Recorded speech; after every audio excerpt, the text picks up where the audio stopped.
Students, इससे पिछली वाली वीडियो में हम लोगों ने देखा कि जब हम IUPAC करते हैं, यानी कि किसी का हम IUPAC नेम जब फाइंड आउट करना होता है, तो सबसे पहले हम उस कार्बन सीरीज़ को सेलेक्ट करते हैं जिसमें कि नंबर ऑफ़ कार्बन ज़्यादा थे। सेकंड रूल ये था कि हम उस सीरीज़ को सेलेक्ट करते हैं जिसमें कि साइड से हमें नंबर ऑफ़ साइड चेन भी ज़्यादा मिले। नेक्स्ट देखते हैं, आज रूल नंबर है थर्ड आपका। बच्चों, साइड चेन जब ज़्यादा जुड़ी होती हैं, जैसा आप इसमें देख रहे हैं, यहाँ पर भी एक लगी हुई है, एक इसमें भी लगी हुई हैं, दो, तब अब इसके नीचे भी सेम इसी को मैंने दोबारा लिखा हुआ है। अब हमें कौन सी किधर से नंबरिंग करनी है कि कौन सी सीरीज़ हम सेलेक्ट करेंगे।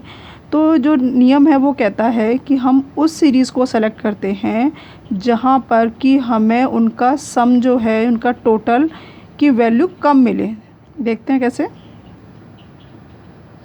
इस वाले में आप देख पा रहे होंगे कि 1 2 3 हमारे पास साइड चेन जुड़ी हुई हैं। अब अगर मैं इधर से नंबरिंग कर रही हूँ बच्चों, तो एक तो मिथाइल है मेरा सेकंड पर, तो मैंने यहाँ 2 लिख लिया, यानी कि 2 पर। और आप देख रहे हैं कि 4 पर 2 लगा हुआ है, 2 जगह मिथाइल ग्रुप है। जब 2 जगह मिथाइल ग्रुप लगा होता है तो उनकी नंबर को भी बच्चों हम 2 बार ही लिखते हैं। तो 4 पर एक बार और 4 पर एक और बार, यानी कि टोटल 2 टाइम्स।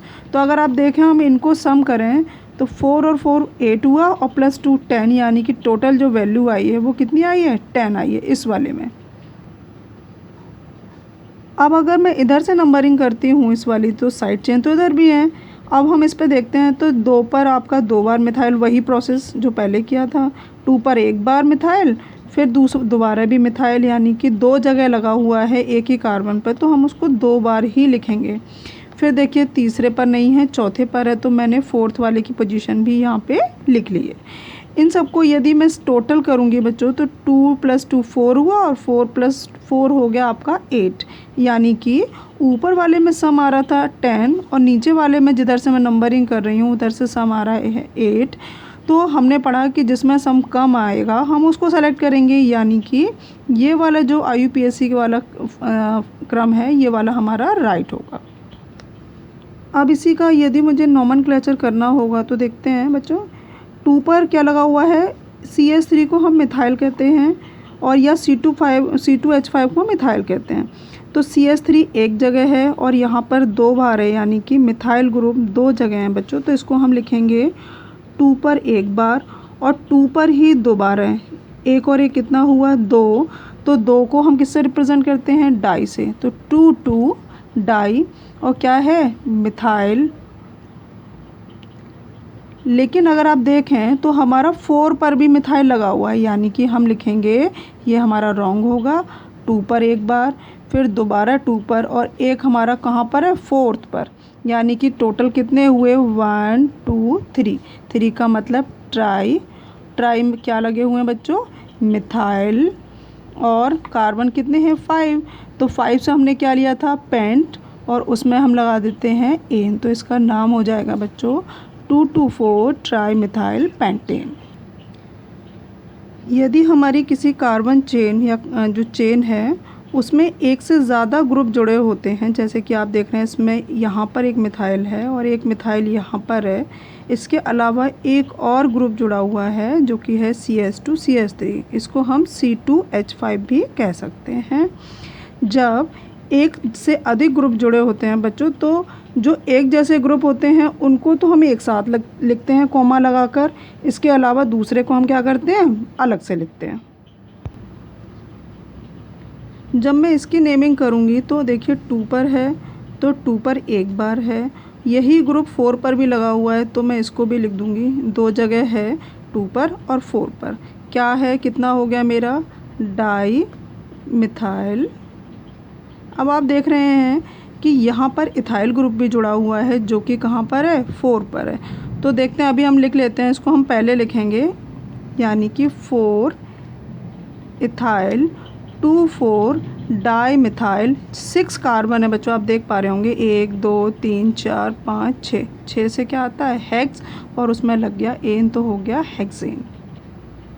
नेक्स्ट रूल ये कहता है बच्चों कि यदि आपके कई सारे अल्काइल ग्रुप जुड़े हों, जैसे आप देख रहे हैं यहाँ मिथाइल है, यहाँ मिथाइल है, यहाँ इथाइल है, तो हम नंबरिंग हमेशा उस तरफ से करते हैं जहाँ से कि ग्रुप पास पड़ता है। यहाँ से मैं कर रही हूँ तो ग्रुप बच्चों आप देख पा रहे हो कि दूसरे पर है। अगर मैं पीछे से शुरू कर रही हूँ तो 1 2 3 3 पर आ रहा है और यहाँ से दूसरे पर आ रहा है, तो नंबरिंग मैं कहाँ से करूँगी, जहाँ से ये पास पड़ेगा। तो 4 5 6 7, क्या नाम होगा इसका, नाम देख लेते हैं। 2 पर लगा हुआ है एक, और फिर 3 पर भी लगा हुआ है, क्या है आपका, डाई मिथाइल। फिर 5 पर है, 5 पर ये पूरा है आपका जो कि इथाइल है। तो हम इसको बच्चों लिखते समय ABCD के सीक्वेंस को फॉलो करते हैं, यानी कि भले ही नंबर ऑफ़ कार्बन ज़्यादा हों, लेकिन चूँकि आपका E पहले आता है और M बाद में आता है, तो पहले हम लिखते हैं जो ABCD के क्रम को फॉलो करता है, यानी कि 5 इथाइल, 2 3 डाई मिथाइल, और ये हो जाएगा आपका हेप्टेन। एक और देखते हैं, ये तो हमने देखा एल्काइल ग्रुप। अब हम इसमें देख रहे हैं कि ब्रोमो लगा हुआ है और क्लोरो लगा हुआ है, यानी कि जब हैलोजेंस लगे होते हैं तो हम उनमें O लगा देते हैं, जैसे कि ब्रोमाइड है तो ब्रोमो, क्लोराइड है तो क्लोरो।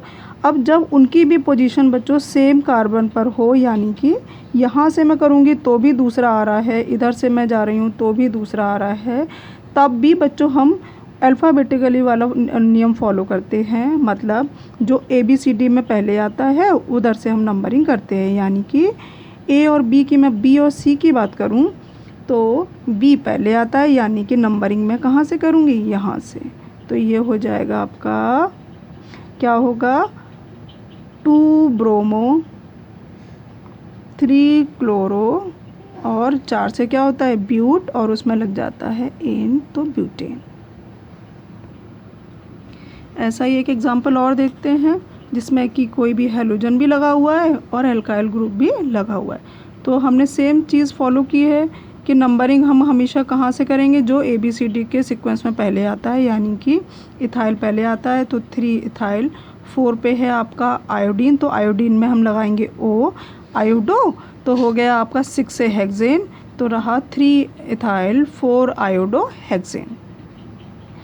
स्टूडेंट्स, जो भी हम लोगों ने आज पढ़ा, आप हर एक रूल को फॉलो करेंगे, नॉमेनक्लेचर करिएगा, और वीडियो को पॉज कर करके आप अपनी अच्छे से प्रैक्टिस कर सकते हैं।